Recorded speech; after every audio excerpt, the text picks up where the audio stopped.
सागर में भाजपा के कार्यकर्ताओं की नौटंकी का खेल जमकर चर्चाओं में है, जहां बीते दिनों ट्रैफिक पुलिस की वाहन चेकिंग में दो भाजपा नेताओं के जद में आने पर सामने आए विवाद में दर्ज एफआईआर पर भाजपाई आग बबूला हैं और सत्ताधारी दल के कार्यकर्ताओं पर पुलिस कार्रवाई को पचा नहीं पा रहे और इससे अपना आन शान और प्रतिष्ठा से जोड़ पूरे मामले में दबाव बना पुलिस द्वारा दर्ज प्रकरण वापस हो इसके लिए लगातार मोर्चा संभाले हैं, जिसके तहत पूर्व में भी एसपी कार्यालय में प्रदर्शन भाजपा कार्यकर्ताओं ने दर्ज प्रकरण पर सीधे तौर पर कुछ सवाल खड़े कर निष्पक्ष जांच की मांग उठाई, तो वहीं एसपी को ज्ञापन सौंप उचित कार्रवाई नहीं होने पर आंदोलन का ऐलान कर एसपी को हटाने की मांग भी मुखर कर दी। जिसके बाद भी जब कोई निष्कर्ष नहीं निकला तो अब भाजपा के द्वारा आईजी को एक ज्ञापन सौंपने का निर्णय लिया गया, पर जब सूचना के बाद भी आईजी उपस्थित नहीं हुए तो भाजपा कार्यकर्ता लगातार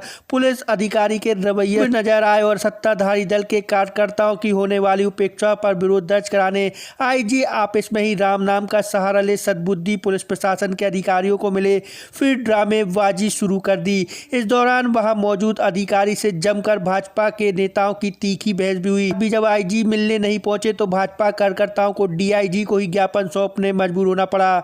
यहाँ भी उनको पूरे प्रकरण में निराशा ही हाथ लगे में अब प्रदेश संगठन और सरकार के मुखिया तक पहुंचा कार्रवाई हो, इसके लिए भाजपा नेता विचार कर रहे, साथ ही एसपी को हटाने की मांग पर भी कायम है। जिस घटनाक्रम को लेकर पूरा विवाद तूल पकड़े है उससे जुड़ा वीडियो जो वायरल हुआ है उसमें पुलिस की कार्रवाई तो अनुचित नहीं, पर जिस तरह का व्यवहार भाजपा नेताओं का रहा है वह जरूर अपने आप में सवाल खड़े कर रहा।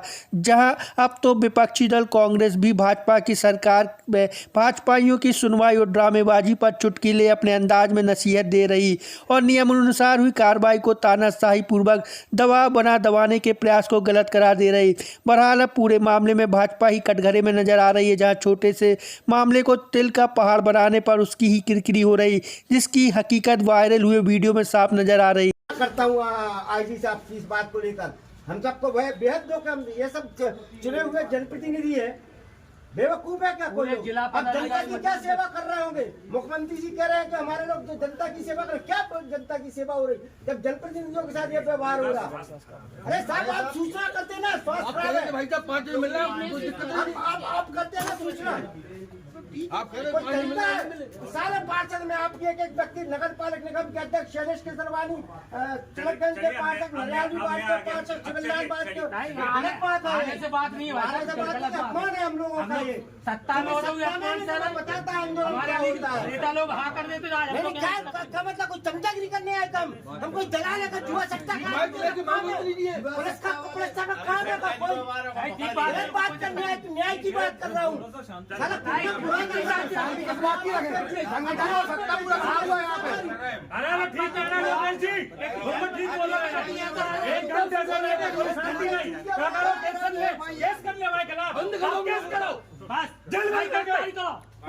आप और एफआईआर करा दो।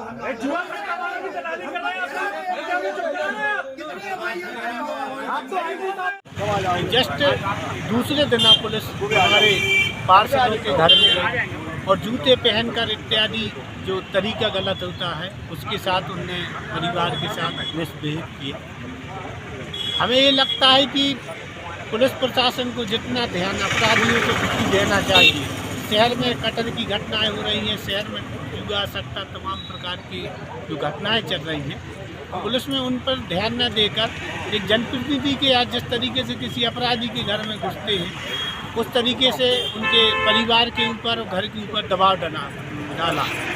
हमने एसपी महोदय को ज्ञापन दिया था कि पिछले 4 दिन के अंदर अगर इस मामले की निष्पक्ष जांच नहीं होती और दोषी पुलिसकर्मियों के ऊपर अगर कार्रवाई नहीं होती हम पुनः आईजी महोदय को ज्ञापन देंगे। तानाशाही का रवैया है, मतलब जनतंत्र की जो मतलब इनकी जो भाजपा के जो लोग हैं वो प्रशासन पे दबाव बना रहे हैं। प्रशासन तो अपना जो नियमबद्ध कार्रवाई है वो कर रहा है, तो ये उनकी तानाशाही का रूप दिखाई दे रहा है। नहीं, उनकी कहाँ चल रही कार्यकर्ताओं की तो कोई गिनती नहीं है भाजपा में। कुछ गिने चुने नेता हैं भाजपा की, तो भाजपा कार्यकर्ताओं की तो कोई सुनवाई नहीं है, वो तो बस दरी चद्दर उठाने के काम कर रहे हैं। देखिए, जब कोई अव्यवस्था होती है तो प्रशासन